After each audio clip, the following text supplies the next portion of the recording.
Hi everybody, this is Jared, and today's date is August the 21st, 2014, and I'm going to be reading a poem today. I'm going to be reading a poem from one of my favorite poets. Today's featured poet is Sylvia Plath, and to give you a little background on Sylvia Plath for those who do not know her, Sylvia Plath was born in 1932 in Boston, Massachusetts. She sadly passed away in 1963 at the age of 30 via suicide. She attended Smith College and Newnham College at the University of Cambridge.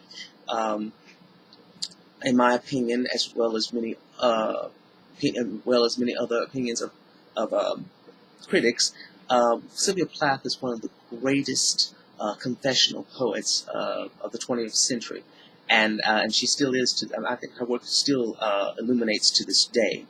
Her word usage to describe her extreme states of mind was absolutely brilliant. Though she was depressed most of her life, which is reflected in her work, she indulged in some amazing accomplishments. Although most of them were not, wasn't cracked up. Wasn't up what they.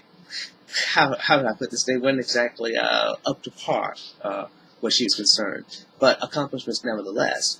For instance, when she was in college, she attained the coveted position of being the assistant editor for Mademoiselle magazine.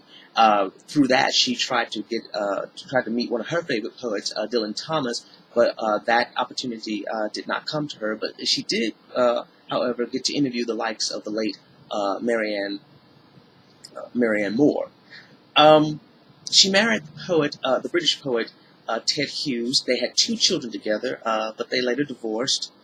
There was even a movie adaptation based on her life, mostly during her time with Ted Hughes, and that was, of course, entitled Sylvia. That premiered in 2003. And for those who may be interested, please, you may want to watch that. It was very interesting. I enjoyed it a lot. Today's poem I'm going to be reading, it will be Sylvia Plath's poem entitled Cut, and it was dedicated to Susan O'Neill Roe, which was the babysitter of Sylvia Plath at that time that she had stay in her home to take care of her children while she wrote. Cut, for Susan O'Neill Roe. Oh, and by the way, this poem is very well written. It took a interesting little aspect, a simple incident like a cut to the thumb, and she was able to generate a remarkably well thought out poem from that. Cut, for Susan O'Neill Roe. What a thrill, my thumb instead of an onion. The top quite gone except for a sort of hinge of skin, a flap like a hat, dead white, then that red plush. Little pilgrim, the Indians axed your scalp. Your turkey wattle carpet rose straight from the heart. I step on it, clutching my bottle of pink fizz. A celebration this is. Out of a gap, a million soldiers run, redcoats, everyone. Whose side are they on?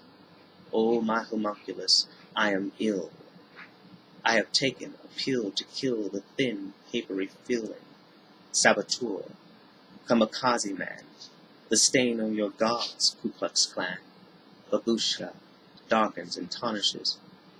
And when the bold pulp of your heart confronts a small meal of silence, how you jump, Trepanned veteran, dirty girl, thumb stump. Thank you guys for listening. And remember, if you have any questions about this poem or any other poems that I've written or post on my blog, please feel free to make any comments, ask any questions that you like. And if you have a particular poet that you'd like for me to recital, I will be more than happy, or poem, excuse me, that you want me to recital, I'll be more than happy to do that. Be sure to tell me a little bit about the poet, or I'll just do my own research. You just send me the poet and the poem that you want me to read. Again, I will be revisiting Sylvia Plath in the future. She is a remarkable poet. She was a remarkable poet. And again, I just loved her style of writing, and she was a great influence on me, one of many of the poetic influences that I have. And with that, I will see you guys next week with another poem. And take care of yourselves. Stay positive. Be safe.